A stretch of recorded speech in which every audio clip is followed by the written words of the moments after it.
Hello everyone, welcome back to our channel. In today's quick video, we are going to show you how to change fonts on Facebook. So let's get right into it. To change fonts on Facebook, just head over to the application and then just tap on the three lines icon and go to settings and privacy. Go to settings from here and then search for font.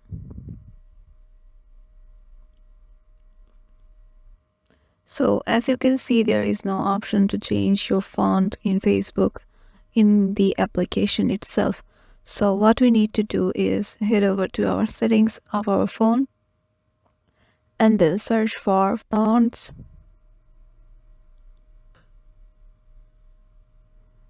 So go to font size and style, and from here go to font size and style, and then just change the font size or font style. The way you change your font style, the same way your Facebook's will be done too.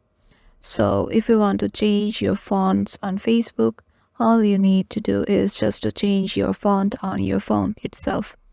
So yeah, this is how to do it. Hope this video will help you out, and we will see you in the next video.